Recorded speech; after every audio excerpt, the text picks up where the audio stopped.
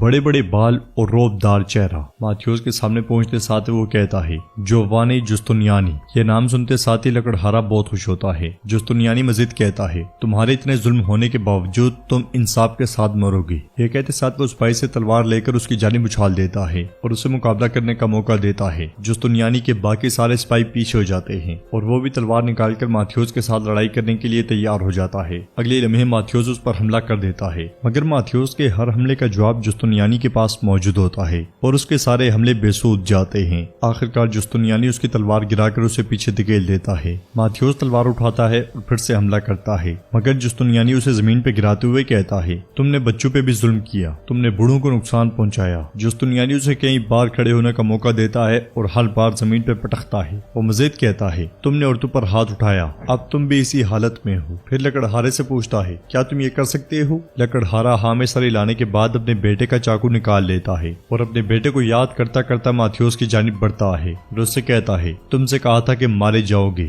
یہ کہتے ساتھ اس چاقو کے ساتھ ماتھیوس پہ در پہ کئی وار کرتا ہے۔ لکڑہارا اپنا سارا غم اور غصہ اس میں اتار دیتا ہے۔ تو ناظرین اس کے ساتھ ایپیسوڈ بھی اختتام پذیر ہوتی ہے۔ اگر آپ کو ویڈیو پسند آئے تو ویڈیو کو لائک کر دیں، چینل کو سبسکرائب کریں اور بیل آئیکن پر لازمی سے کلک کر دیں۔ انشاءاللہ ملتے ہیں نیکسٹ ویڈیو میں، تب تک کے لیے رکھیں اپنا اور اپنوں کا بہت زیادہ خیال۔ اللہ نگہبان۔ السلام علیکم ناظرین، اس ایپیسوڈ کے شروعات میں ہم دیکھتے ہیں صبح کے وقت خلیل تیزی سے صلاح الدین ایوبی کے پاس آتا ہے اور پریشان ہوتے ہوئے کہتا ہے لوگ ایک بڑے ہجوم کی صورت میں محل کے دروازے پر جمع ہو رہے ہیں۔ وزیر صلاح الدین پوچھتے ہیں وہ کیا چاہتے ہیں؟ تو خلیل کہتا ہے معاف کیجیے گا میں بتا نہیں سکتا وہ کیا چاہتے ہیں۔ وزیر صلاح الدین کے دوبارہ پوچھنے پر وہ کہتا ہے وزیر کا سر قلم کرنا چاہتے ہیں۔ یہ سن کر وزیر صلاح الدین جیسے ہی اٹھتے ہیں تو مہدود کہتا ہے تم رک جاؤ صلاح الدین۔ صلاح الدین کہتے ہیں میں کیسے رکوں شہزادے، کیا تم نے سنا نہیں؟ مہدود کہتا ہے میں نے سنا اس لیے کہہ رہا ہوں، کھڑکی سے باہر بھی اپنا سر مت نکالنا۔ قاضی فاضل کہتے ہیں شہزادے مہدود کی بات درست ہے، آپ کی حفاظت کے لیے یہ زیادہ مناسب ہے وزیر۔ مہدود کہتا ہے محل کے دروازے پر کھڑے ہو کر وزیر کے سر کا مطالبہ کرنے کا کیا مطلب ہے، ہم انہیں دکھائیں گے۔ یہ کہتے ساتھ ہی مہدود بائبورا کے ساتھ چلا جاتا ہے۔ باہر نذیر اپنے آدمیوں کے ساتھ سپاہیوں پر حملہ کر دیتا ہے، سپاہی محل کی جانب بڑھنے سے انہیں روک رہے ہوتے ہیں۔ اسی لمحے مہدود وہاں پہنچ جاتا ہے اور یہ منظر دیکھ کر بائبورا سے کہتا ہے محل کے سپاہیوں کو نظم و ضبط کو ترتیب دو، انہیں ہر حال میں نظم و ضبط برقرار رکھنا چاہیے۔ یہ سنتے ساتھ ہی بائبورا سپاہیوں کو بھیج دیتا ہے اور کہتا ہے خلیفہ کی طرف سے بوئے گئے اختلاف کے بیڑ ایک بے درد سانپ کی طرح محل کے دروازے تک پہنچ آئے ہیں۔ تو مہدود کہتا ہے اس فساد کی جڑ خلیفہ کے محل میں ہے اور ہم جڑ اکھاڑ پھینکیں گے انشاءاللہ۔ باہر کی آوازیں سن کر اندر خلیفہ رقیب سے کہتا ہے رقیب کیا تم آوازیں سن رہے ہو؟ تو رقیب کہتا ہے اب اپنے کانوں کو فتح کی آوازیں سننے کا عادی بنائیں گے، اس کا وقت آ گیا ہے محترم خلیفہ۔ خلیفہ کہتا ہے وہ خطبہ نہیں پڑھنے دیا جائے گا۔ باہر بائبورا قاہرہ کے سپاہیوں سے کہتا ہے چلو بیڑیوں کو دور رکھو۔ یہ سنتے ساتھ ہی وہ سپاہی آگے بڑھتے ہیں اور نذیر کے سپاہیوں کے ساتھ شامل ہو جاتے ہیں۔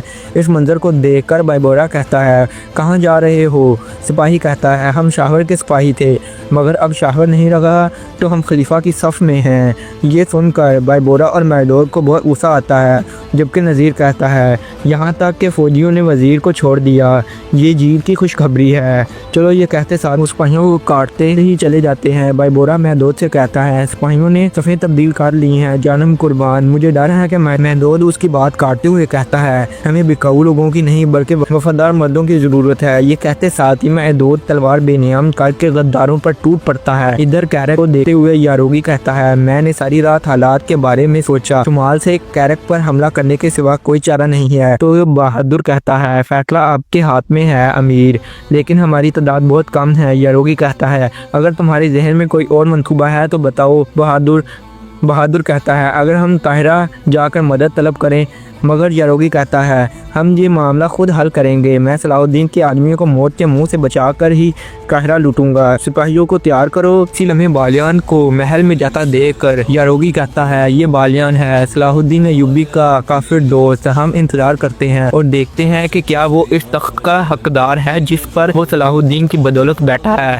قاہرہ میں بائبورا مسلسل کافروں کو کاٹ ہی رہا ہوتا ہے، مہدود کی تلوار بھی ابو تاب سے چل رہی ہوتی ہے۔ نذیر بھی سپاہیوں کو شہید کرتے ہوئے آگے بڑھتا ہے اور کہتا ہے وزیر کا سر ہمارے نیزے پر نمودار ہو رہا ہے، چلو چلو آگے بڑھو۔ انہیں دیکھتے ہوئے بائبورا کہتا ہے جانم۔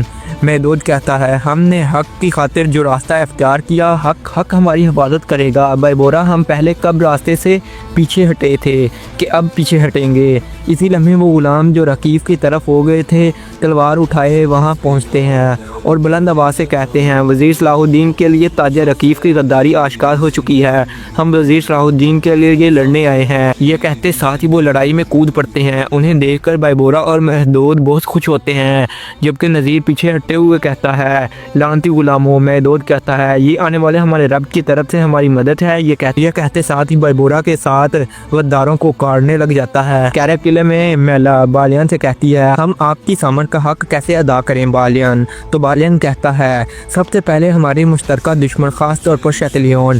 میلا کہتی ہے اگر صلاح الدین اپنا وعدہ پورا کرتا تو اب ہم ان مسائل میں نہ ہوتے۔ جواباً بالیان کہتا ہے میں نے کئی بار دیکھا ہے کہ وزیر صلاح الدین کیسے اپنے وعدوں کو نبھاتے ہیں، مجھے یقین ہے کہ اگر کوئی معقول وجہ نہ ہوتی تو وہ آپ کو شتریوں سے شادی کرنے کی اجازت نہ دیتے۔